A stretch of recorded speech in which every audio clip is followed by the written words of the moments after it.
Doug Haugen with TableTalk Northwest, and I have the pleasure of being here with Dave Butner of Kaella Winery. How you doing today, Dave? Great, Doug. I'm doing very well. Awesome. So I met you a few years ago, pre-Kaella days, when you were a celebrated winemaker within the Boeing Wine Club. Yeah, that's right. Tell me, what's it? I mean, it seems like the Boeing Wine Club just churns out wineries. What's it like to be one of those? You know, it's a crazy thing. I don't know how it's been so successful, but I think primarily it's because of the great grapes that that club has access to. You know, I was getting shampoo, Cabernet Sauvignon, and Ciel du Cheval fruit, you know, making wine at home in my garage. And that's what those guys have access to. They've been around for so long that they just have a great reputation. Was it always your intention to go commercial? Were you just, practicing for the day that you could go live? I had no real, it's amazing how it happened. I really had no thought that it was going to go commercial so fast. I mean, it was like this pipe dream that might happen sometime out in the future, but one thing led to another, and a buddy just saw me making wine in the garage, and he had a winery and said, well, come make a couple barrels at my place, and that just snowballed from there. So what's been happening with Kaella since you went commercial? Tell us about what's going on with Kaella. It's been a whirlwind, man. It's just been a really cool thing to experience now. We've got a brand new tasting room in the South Warehouse area that we in Woodinville. Yeah, in Woodinville.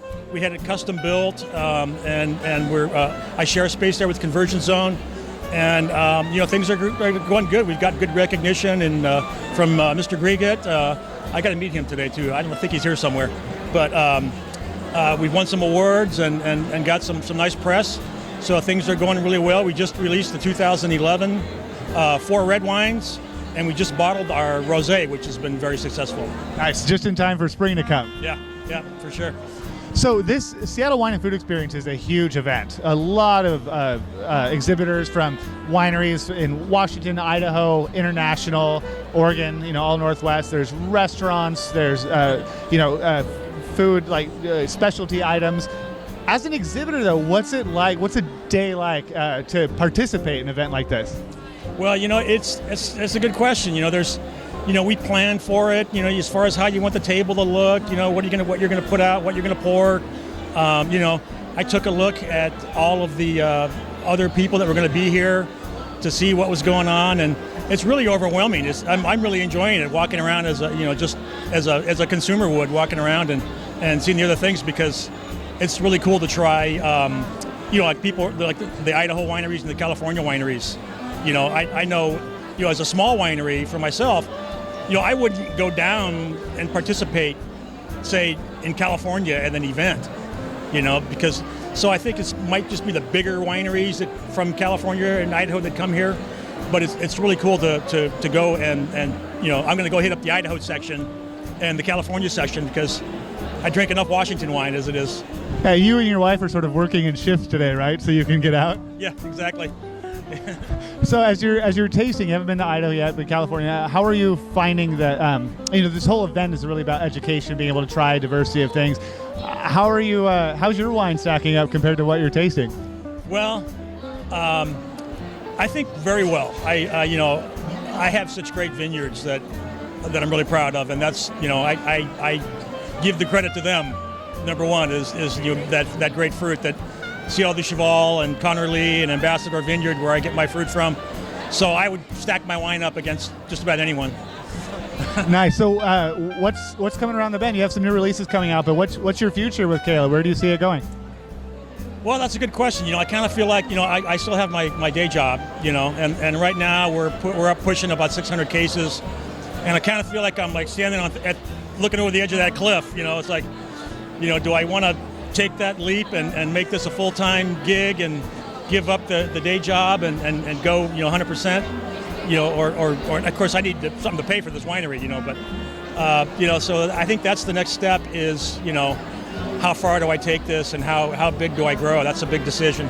Yeah, there's a joke that floats around the industry. How do you make a small fortune in the wine industry? Start with a large one.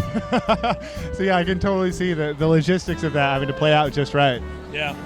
The good thing about us is that I don't owe anyone any money. We've been totally self-funded. Congratulations. Yeah.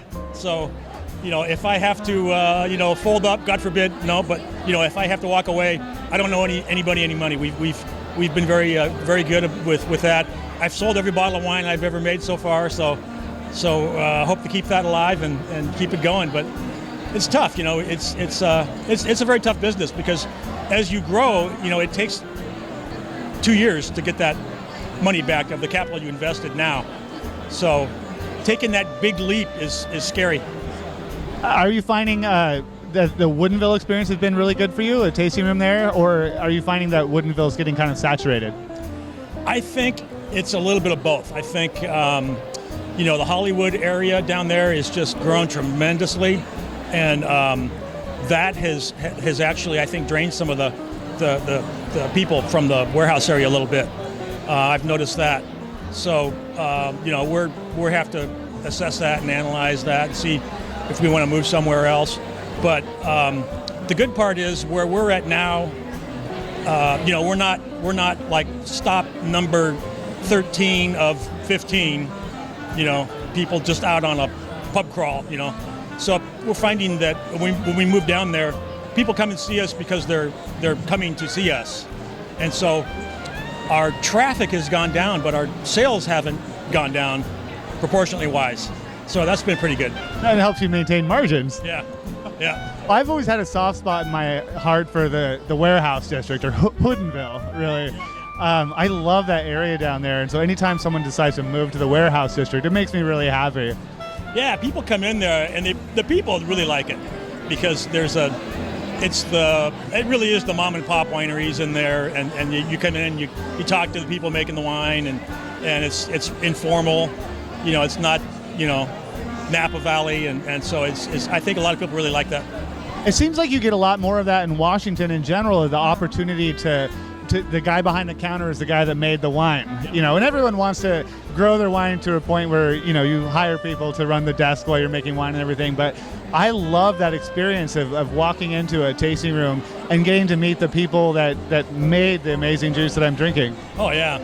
Yeah, and that's what's great, you know, and we love that too. You know, there's nothing I love more than talking about the wine, so when someone comes in and they're really interested and they ask a lot of questions, that's really cool because, you know, that's you know, kind of what it's all about. You know, it's like being a winemaker is a lot like in a lot of ways like being a chef.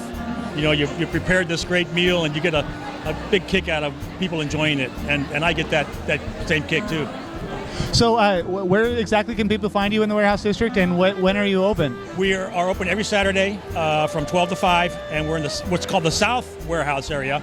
So it is just south of the Woodinville Duval Highway. Other wineries around us are like, if you know where Stevens Winery is, Covington Cellars, those wineries. We're in that side. Awesome. Well, thank you so much for taking time with me today, David. I wish you the best of luck, and I can't wait to get back out to see your tasting room. Yeah. Cool. Thank you very much, Doug.